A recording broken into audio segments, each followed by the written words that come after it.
Welcome to WIMG 1300 and Music for the Soul, 5 times Stellar Warning Gospel Station on Trenton Talks radio broadcast, sponsored by WIMG on Tuesdays at 7 p.m. You can also catch us on Facebook on my professional profile page on Thursdays at 7 p.m. as well. And we thank God for WIMG 1300 and for giving us the opportunity on the radio dial to share great work that's happening in our community where we are putting boots on the ground where the rubber meets the road. Again, WIMG 1300 AM as our sponsor, 5 times Stellar Warning Gospel Station, here bringing you community news and information that is transforming our communities. Hey, man, listen, y'all, I got an awesome guest on tonight, our Trenton Housing Executive Director, Jelani Garrett. And I wanted to share a little bit about Brother Garrett. He's truly honored to serve as the Executive Director of the Trenton Housing Authority, a stalwart institution with 80 years in the capital city of New Jersey, providing housing to close to 1,700 families. Organization is focused on becoming a leader in neighborhood revitalization efforts in the city of Trenton, public-private partnerships, endeavoring to not only greatly improve the city's housing stock, but also to provide employment, to provide business and home ownership opportunities to families that the Trenton Housing Authority serves. The root of the service is in the belief that quality, affordable housing is safe neighborhoods with access to opportunity is the cornerstone to building healthy and vibrant communities.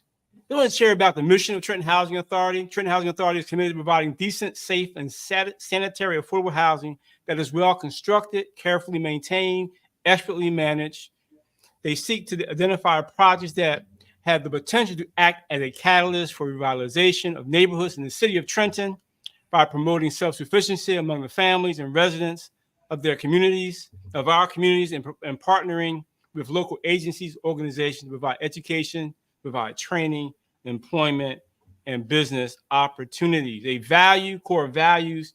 These set of core values are the building blocks to success of the Trenton Housing Authority, include integrity, excellence, accountability, empathy, service, and urgency.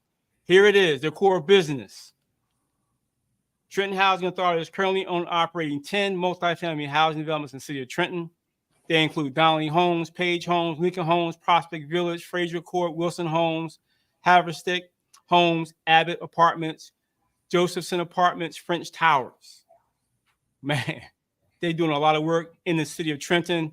They also provide oversight to Rush Crossing related to units of site design, public housing units distributions, development of portions, and operating subsidy. My God, they're doing so much work. Jelani Garrett is coming up very, very close to the hour. Coming up next, we'll have Jelani Garrett.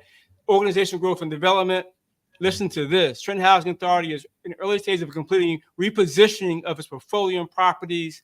This repositioning will ultimately result in the preservation, redevelopment, and revitalization of Trenton Housing Authority-owned housing stock. While developing and refraining long-term plans for housing and neighborhood revitalization, Trenton Housing Authority is making steady progress toward improving its operation and service delivery to address the needs of families that reside in our communities more efficiently, more effectively, and in recognizing the changing times of the commencement of the new era related to funding and operations of public housing. The leadership of Trenton Housing Authority is endeavoring to create a learning and organizational committed to professional development of its employees, thereby ensuring the organization, preservation, and allowing them to take advantage of opportunities. That's what I'm saying. Amen. Managed by 7 commissioners or commissioners in terms of the policy-making body. Jelani Garrett on air. What's happening, brother? Brother. Listen, you need to come to my all-staff meeting. I mean, listen. That's brother, what I'm talking about. I don't know if there's anything more for me to say. That's what I'm talking about.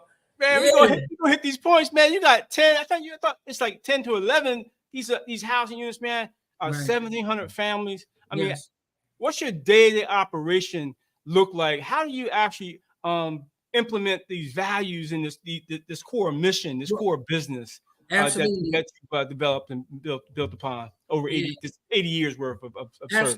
Absolutely. First thing I want to say is it's difficult because the population that we have served, to be quite honest with you, brother, have been robbed of the knowledge of self and the knowledge of who they are and where they come from. So we're really starting at the ground level in terms of trying to bring our people up. And this particular, the housing authority is we're using, I like to say we're using the apparatus that was created because housing authorities was created shortly after the Great Depression. And the purpose of housing authorities, in addition to providing housing, was to invigorate the economy with construction. So the housing authority is designed, it's supposed to play a role not only to house folks, but also to be creating projects, revitalization projects, and different things in the cities where it exists to create jobs and to create economic development opportunities. So that's what we focus on, and we have, to be totally honest, we have a hard job to do because we serve, in many instances we serve those who are hardest to serve. We serve folks that have been locked out of the society, have been locked out of education, and any indicator that you can basically bring up, my folks or our folks and our people, particularly in urban areas and the housing authorities, are at the bottom rung of that.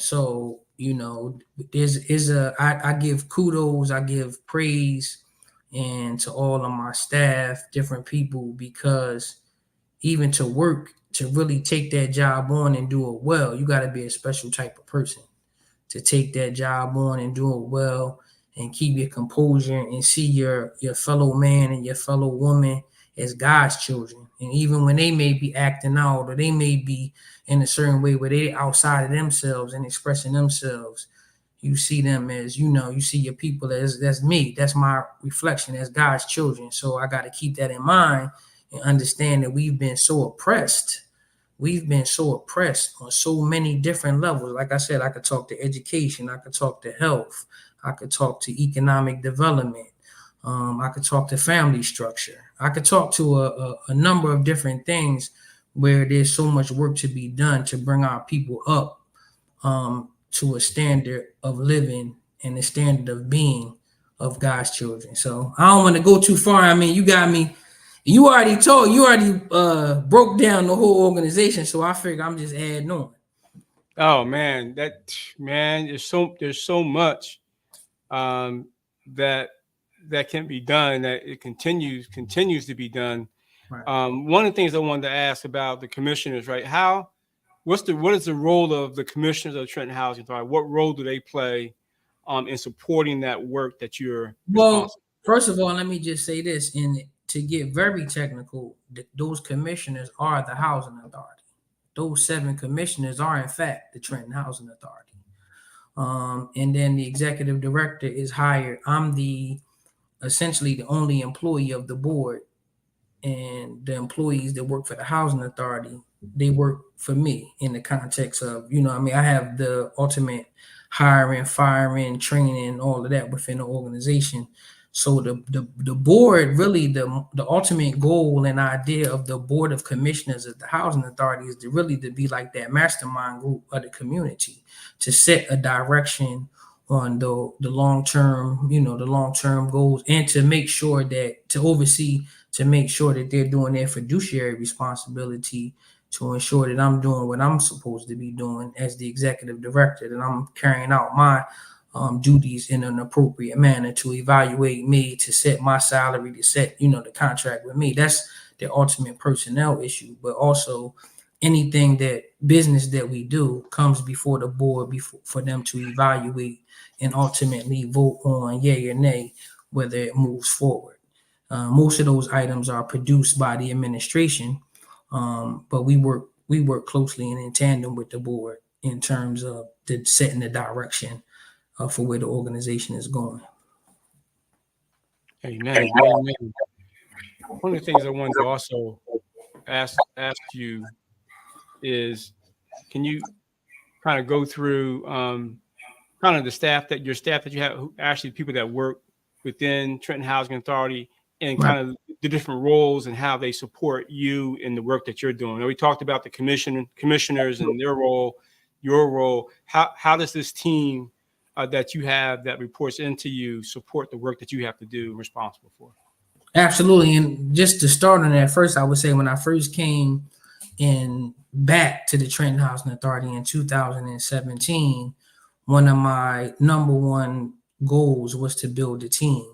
So I essentially started off in the structure of the organization that there were no directors. It was only executive director, and there was executive director, deputy executive director, and there was no other directors. So now in a process of building from within, bringing people up, training people, educating people from within, now we have executive director, deputy executive director, director of director of redevelopment, a director of facility and grounds, a director of finance and administration, a director of resident and community services, a director of human resources, and a director of security and asset protection. And these are working directors. So those folks are responsible. Ultimately, they're my direct reports that are responsible for making sure that all of the different departments are functioning to their greatest ability, and they work together on that. So I'm very proud of that. So you have, like I said, I gave you all of the different uh, departments, the different departments and their functions. Ultimately, what we're charged to do is really to operate and maintain housing.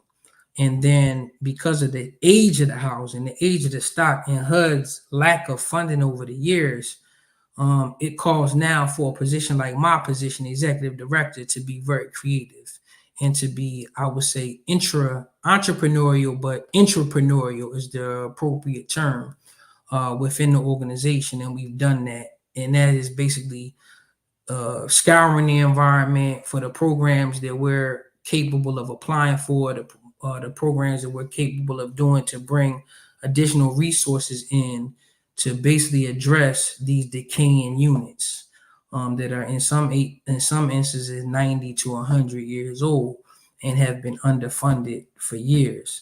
So that's really where I think in this dispensation of time, that is the team that you need, is really a team that's being creative and not just managing what's there, but actually being creative and moving forward to take advantage of the programs to revitalize this out there. Because we have to do this via revitalization. We can't do it via just dealing with what's in place and trying to manage better, because there's so many issues, not only with the housing, but with our people, that we need programs that infuses resources, different ideas, training programs, all of that. We need that to really do the right thing with the housing authority. Yeah, excellent work. Excellent work. One of the things I wanted to ask you, as you talked about the residents in the various community housing and apartments and residences that you manage, what type of outreach do you do in terms of education? Whether it be things like financial literacy, Right. child care, because people need to go to work and work and produce. What's community activities? What are some of the things that you do around that aspect of your work at the Trenton Housing Authority? Right. Well, I think the one thing that we focused on, and I would just say that when we talked about this, I was like, I could go in there on my own or bring the whole team. Like, we have folks that is doing, like Kaya King Green, who's our director of resident community services. We are organizing a number of things that she could actually even speak to better around bringing all of the different organizations together, and not just bringing them together. She does a partners meeting every quarter. And I remember, and before she came on, those partner meetings used to happen, but it was kind of just folks coming together, talking or what have you. But now, due to her leadership and her focus, They have actual missions. They have assignments. The one group is doing a what you call what's your record expungement. One group is doing expungement. Another is doing a home ownership program.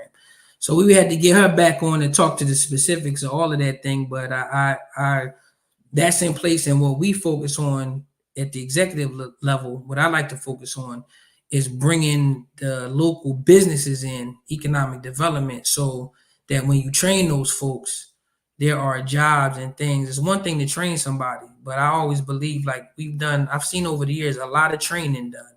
But if there's not something to tie them to upon the completion of the training, those skills can get lost, or what I mean, it's not. We need things that are, I like to call it locomotion, locomotives, local things that are moving, so that when we train people, they can become a part of that and make a life for themselves. So that's what we really focus on. But we've done training programs with Section 3 in terms of taking, like when we did Turning Point, we had 4 or 5 young brothers that we took through each trade. They started in, like, when they came and did the site work, they worked with some people on the site work. Then when they laid the foundation, they worked with the carpenters setting the frames and the masons pouring the concrete. They worked all the way up through the whole process. So they got opportunity to see each and every different trade. And some of them guys was, and some of them guys was hired. And also with, like, the contractors on that. You had Derek Wilson work on that, Jimmy Youngblood. It was a plethora of brothers that worked on that development, and I think that's the way you have to do it. And that's in the law. And that's something that we need to with these. And since I have you, I'm gonna get on my soapbox a little bit. It's something we need to do with these public organizations. In it, we need to use those as apparatus to build economic development in our community, and not to stay just within that public organization, but use them for what they were designed to be used for, and give opportunities to our people. And that's why even like when the developers come in, I fight so hard, because ultimately you have a public asset, right? It's been a public asset. It's built in 1930s.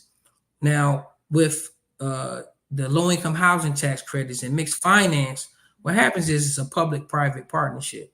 So you demolish the buildings, and then you go into a partnership, a public-private partnership with the developer, and essentially the public still owns the land, but then now the buildings are owned by this partnership.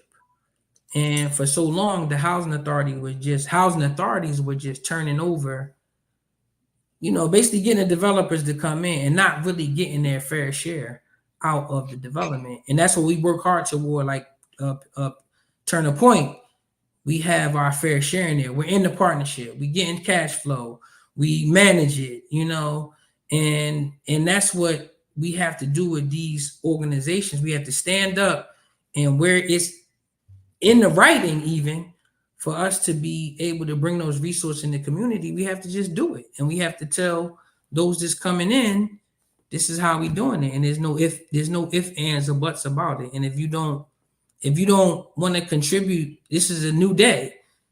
It's a new day. So what lane does Rush Cross? I don't want to ramble on that, but no, you're good. You're actually right on point. Right on point. What lane does Rush Crossing play in that, as opposed to, in comparison to Turner yeah, okay, so Rush Crossing, when we did Rush Crossing, that was in 2012, 2013, and that was done under the previous executive director, Herb Brown. But Rush Crossing, the housing authority has a ground lease there. So the housing authority leases the ground, and the partnership that was created there owns Rush Crossing. The housing authority doesn't have any ownership in the buildings there. It has ground lease. It leases the ground to them, and then it has ultimately to enforce what HUD would enforce on the public housing units that are in there, right? I hope I said that. Understand? So basically, so now you're going to Turn a Point. We stepped our game up. No, so they did get on the ground lease. There's a deferred development fee that the housing authority got on that over so many years, but it was basically, it wasn't realized fully until like 2019, 2020. Right. So when we went to turn the point, we were much more forward, whereas they call it pari passu or para passu. Like we cut out a piece of the development agreement and we get it when you get it. We're in the partnership. So we're doing the day-to-day management. So now for a housing authority and a group of young people, young professionals, that if you're trying to build capacity, now the next thing we want to move to is not only are we in it, but we are now doing the compliance, doing the whole business piece of it. And then ultimately you move to where you're doing it yourself and you can go out and get the investors. And then you can begin to teach people in the community those skills, because now it's being done within the community organization. And ultimately we can gain and benefit from those skills and give us jobs and people to come up and learn that, because it's really urban redevelopment is, and it's crazy because I don't get a lot of people. We have to do a better job of going out and telling young people about this profession, because it's a profession essentially that deals with America's cities. And what do you do about remaking America's cities? And I think it's an honorable profession, and it's something that takes a lot of skill and talent. And a lot of our young people are very skilled and talented, but they don't know about it. You know, honestly, I happened to fall upon. I wasn't doing so good in school, and when I was in college, to be totally honest, my sophomore year, I was pretty much disillusioned with the whole school thing, the college thing. And I came home that summer and I happened to get an internship at the Atlantic City Planning Department. And that opened my mind up. It really sparked my interest to see the developments and to see what they were doing in terms of different things being developed in the city. It was really interesting to me. So that actually sparked my interest and set me on the path that I ultimately wound up working for a housing authority. So, but I think that can be a path for many young men and women. But it's not something that's advertised a lot. You know, that path is not advertised a lot. Amen. So you're connecting the people in the community, the opportunities to train and to build within the community. I mean, in the essence, in terms of that opportunity for young folks, like you mentioned, hey, listen, trade electrician, carpenter, plumber, mason. Look, these are things that we need to rebuild. These old buildings, whether it be to tear them down and rebuild a new housing stock for communities in cities, but also to provide opportunities to these young people and companies within the community in those cities, to provide opportunities to them to do the work in the cities in which they live. Yes, sir. Yes, sir. So you probably fully no vacancies, man. You probably fully rented out or fully housed. No, I got so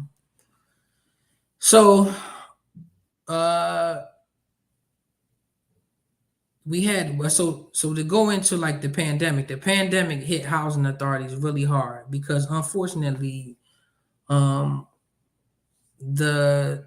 federal government decided on a policy of eviction moratorium. Unfortunately, that really didn't have. It was good potentially for private folks and people with mortgages and stopping them from being put out of their homes, but it was a broad swath policy. Whereas I once heard Obama say that we're not going to use a mallet, we're going to use a scalpel, and essentially that was using a mallet because they gave protections to housing authority residents that already had those protections. So what it did in essence was people stopped paying rent, and it caused all types of uproar and chaos to the system.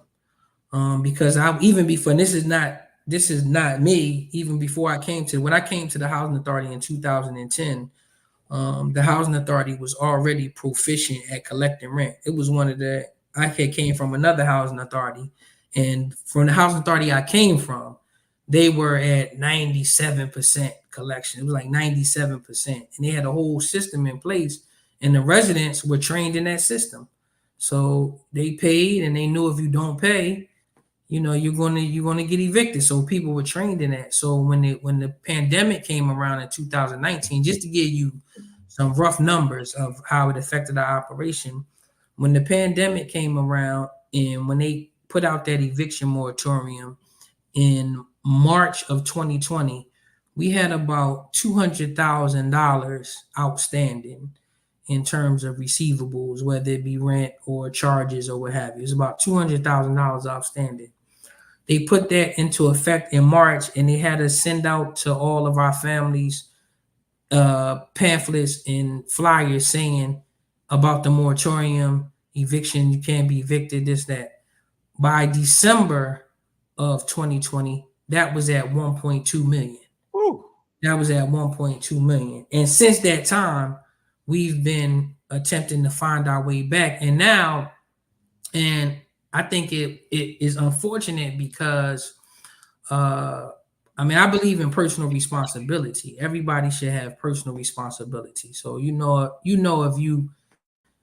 you have to pay your rent, you should pay your rent. However, why set a trap like that for poor people?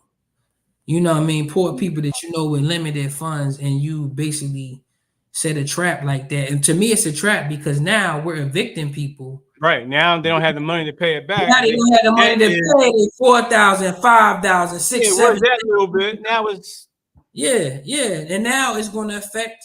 Now when you go, now you need affordable housing, but now when you go to apply, you got that stain on your record that's going to affect you from getting affordable housing going forward. So I think it was a bad thing, and I think that it's an example of the federal government with a policy that was not smart, just not a smart policy. And then it set housing authorities back, and it set us back even further because, like I said, even before, I don't take credit for before I got to the housing authority, people had set that system up and it was in place. And then we built on it with family self-sufficiency. We were trying to build family self-sufficiency program. You set that back because you just set all of it back. right. And you said, you say you're doing something good, you weren't doing anything good. Let me ask you this: since the pandemic, and since we had a couple of cycles outside of the pandemic, in a sense, have you been able to rebuild? Have you been able to retrain the residents and retrain the people? Yes. In terms of financial literacy, right, and responsibility. Yeah, well, it's going on now. In large part, it's going on now. Those receivables are being brought down. People are going to court. People are now making arrangements, knowing that, hey, you got to pay. So again, it's going on now, but it's just an unfortunate situation because, again, if in fact somebody at the policy level was being smart and really looking at everything, they wouldn't have done something like that. But yes, we're rebuilding now, and I think ultimately, though, you have older. This is the challenge. I'm going to outline the challenge. The challenge is you have older buildings, buildings that in some cases were built in the 1930s and the 1940s. They haven't got the appropriate capital funding over years. So HUD essentially funds with the operating subsidy and the capital subsidy. So the capital subsidy at the United States level, they say that the backlog is like $70 to $74 billion, and they say it's a $3 billion every year. It adds about $3 billion. So these are public housing not being funded. What they have funded is Section 8. Section 8 is public-private because Section 8,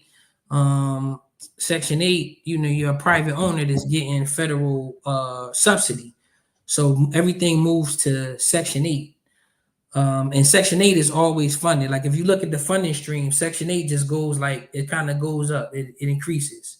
Whereas public housing is going like this down, depending on who's the administration. So for years, they've underfunded the capital needs. So we're dealing with old systems. You have, not to get too technical, but you have cast iron, what you call Pipe, the pipe, piping. sewer piping, cast iron. That's how they made it back in the 30s. That stuff is cracking. You have the the different copper piping now that's deteriorating now throughout the unit. So now we're seeing a lot of like breaks. You know what I mean? It's breaks. And again, you need to have the appropriate funding to do a whole renovation of that. You can't so what we do, we go in, we fix a section of pipes. Well, you know what happens. You got a steam leak here. We go dig under the ground. That's an emergency. We dig under the ground, repair that steam leak. Now down the line, the pipe is faltering because of that pressure or whatever is there. Now it's faltering. Now you have other leaks. So all of these problems. That's why you read it earlier. The housing authority is in the midst of a total repositioning. Is because all of these developments have to be redone. I think a lot was done in the senior building. So the senior building, I think, aside from the senior buildings, all of the family sites, ultimately, we're moving to do major revitalization of the family sites. And in some places, it's rehab, like Prospect Village. We actually are negotiating with development now for a total rehab of Prospect Village and Fraser Court, tearing down the two buildings that have been non-performing, two vacant buildings that have been over there for years now, over on Fraser Street. Fraser and Pennington, that area. So that's total. And then we got to deal with Wilson Homes. Wilson Homes is actually the worst physically in terms of the conditions. It's a lot of breaking down over at Wilson Homes, and we're chasing it. So that has to be we're not going to manage our way out of it. It has What to kind be of capital investment are we talking about with these projects? Probably. Well, the last time I did an analysis, we needed at least in the area of, for Wilson Homes, probably $20 to $25 million to do. If we were to rehab it, and then the question becomes, well, if you're putting that type of money in it, is this really how people want to live now? Right. We find that people operate better when they have their own front door, when they have their own, they call it defensible space. And then they take ownership of that space. They put a wreath on the door at Christmas time and decorations for Thanksgiving, and they own that space, and it becomes more of a ownership, even though you may not own it technically, but people take more ownership of it. Whereas when you got the common, the 3-story walk-ups, right, people don't take ownership as much of the common areas, and then people go in, they violate, they hang out in the hallways, they do different things. And if the people that live in there don't come together and say, get out, they pretty much leave it up to the housing authority. I mean, as I drive by on Calhoun Street, Turner Point, and I see those few units that are facing Calhoun Street after Donnelly Home, where your offices are. Yeah, I can see folks are very proud of. Yeah. They take care. They really are taking care of. They are, like you said, roofs on the door during the holidays. They do things. And psychologically, that makes a difference. My experience shows that, from my career and my experience shows that there are a number of positive outcomes, even from people getting married, even down to couples that previously maybe the male wasn't on the lease, or was like, that type of situation, to them actually coming together and getting married. So yes, and that is the purpose of the physical revitalization. It's not just about the physical revitalization, but at this point, we need physical revitalization for the training. Even we can't really. It's like you can't put old. You can't put old. What is that? You can't put old wine in a new wineskin, right? You can't put new wine in old wineskin. You can't put new wine in the old wineskin. Old wineskin. There exactly. You go. And that's the point. That's the point. That along with all of the training, the new development and the new construction and the new design gets people into a new mindset. So that's why we pursue it like that. So this kind of leads us to the neighborhood project, right? It leads us to that project. Mm-hmm. Tell us more about that particular project that's coming down the pipe. Well, that's the choice. Choice project. Choice neighborhood project. The North Trenton Battle Monument Choice Neighborhood. The Donnelly Homes North Trenton Battle Monument Choice Neighborhoods program. Choice Neighborhoods plan. So that's. Yep. Go ahead. Go ahead. No, I'm waiting for you. I'm gonna let you introduce, and then I was gonna play one of the videos on the website. It's like a couple of minute video. Okay, but this is taking the North Ward in Trenton and really looking at catalyzing development there. It won't do everything, but a significant investment. And the centerpiece is Donnelly Homes in Junior 1, which you know so very well, and new housing, and new mixed use, new daycare, as well as a big piece of it was the training. And I'm so proud of the partnership with the school board, really taking the housing authority and being in partnership with the school board, where we share information and we approach people where they're at. In terms of the housing authority being able to help the school board with the children that live in the housing authority. Big piece of it.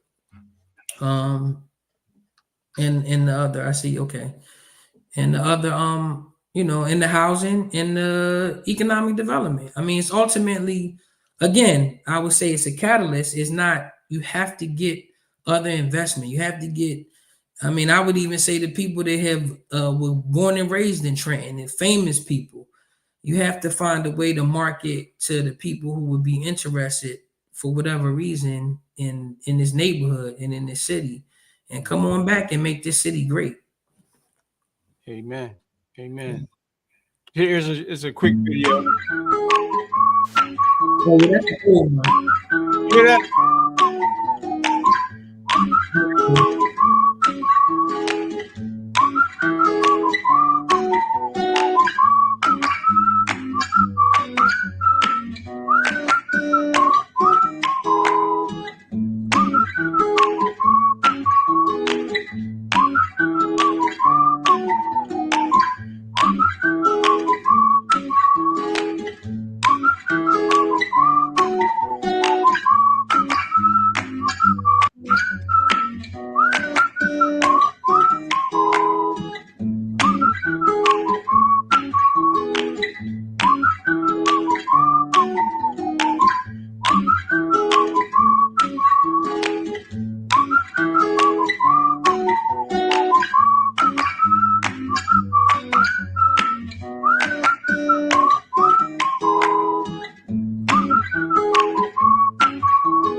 So that was a pretty good. Yeah. That was a pretty good video, man. On well, I want to let people know. Go ahead. Yeah. I would say that was early on. That was that. So yes. we went out to get and were successful 1 in 4 housing authorities in the nation in that year of getting a planning grant. So this was actually in connection with the planning grant. But then, as you know, we didn't stop there. We basically got together and got the community together, and we were able to put in an application for an implementation grant. And that's what has been awarded recently, the $15 million from that. The planning grant started back in 2019. In 2019, yeah, the planning grant. And it's crazy because COVID hit and we kept moving. And that put us in a good position to keep moving, because a lot of housing authorities, when COVID hit, they just shut down, limited work. But we were able to submit that in 2022. We were able to submit, and HUD accepted the planning grant, the actual transformation plan for the neighborhood. And then we got back up and moved to galvanized to get the actual implementation grant award. And we That even was had 15 million, right? yeah, we was 15 million. We was applied for 50 million. 50. I remember. We applied for 50 million. So, but listen, we not done. We gonna keep on. We not taking no for an answer. So we're gonna get this. I think we have folks in the community that believe in it. I know, like when HUD came down for the site visit, it was really inspiring, an awesome sight of all of the different heads of the different organizations coming together and saying they support this program. And the superintendent of schools, myself, the mayor, former mayor, the first lady of the state, the state senator, and the county executive, and the residents. The residents were in force. We had really a great group of families that really man, their input was incredible. In fact, the young lady that gave the speech in the morning, she just set the place on fire. And then Antoinette Ritchie, and then she set the place on fire at the end of the day. And it just showed that, like I said to her, the money is one thing, but we feel good about this because, oftentimes, and this is in life, it's about the journey. It's about how you approach different things. And if you approach it the right way and you work it the right way, then the outcomes are going to be positive. And I said to him, I feel like whatever happens, the way we approached it, I feel good about the way we approached it. It's a grassroots effort, and we galvanize people across different, sectors. And I think it was, so we're going to keep on. We got to come back, sit back down at the table and say, okay, now that's 15 million. Does that get us our first couple phases? I mean, ultimately, the program was 5 phases of housing development. But, like I said, we had to come back to the table, and we got a lot of grants there, right? Yeah. We've been working, brother. Yeah, now you see 6.26 million HUD grant. Yeah. 22. Yeah. You got the neighborhood plan, neighborhood plan with New Jersey Futures 2022 Growth Award. Yeah, that's all good stuff. 1.8 million. Shout out to Christy Huff. Shout out to Christy Huff, our director of redevelopment, doing a great job. Yeah. And you also have a developer you selected to partner with in terms of historic revitalization. Yeah. So we're not, but that's old news now. Yeah, I know, but it's news that people don't even know about. Since you got me talking, I'll say this. That was a situation where we had to part ways because I guess I was a little too hard of a negotiator, but I didn't, I didn't take no for answer on that, and we kept moving. So we got a different developer now that's willing to work with us, because the bottom line is we could do the housing authority in the city could do this with any developer, but the developer can't do it without us. Right. You know what I mean? Yeah. Right. Yeah.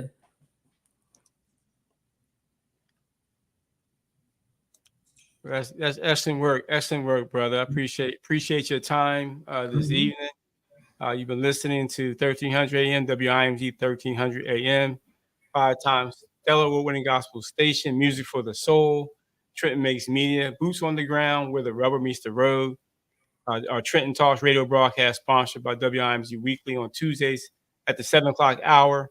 And then on Thursdays on my professional Facebook profile, Gerald Truhar, on Thursdays at 7 p.m. We've been here with Executive Director Jelani Garrett of Trenton Housing Authority right here in the capital city of Trenton, New Jersey, doing great work, continue to do great work. We're going to have him come back with members of his team to share some more of the great news and the progress that he's been making to continue that work, specifically around the Choice Neighborhood Program and other programs and revitalization efforts in terms of capital improvements and so many other projects that he's working on, whether it be supporting the communities with trading with the young people coming to get trades and learn to trade and do work in the trade and to get opportunities to work and earn a living, as well as earn how to do a trade, which is so very important today with businesses coming in from the city of Trenton area to provide services to the community.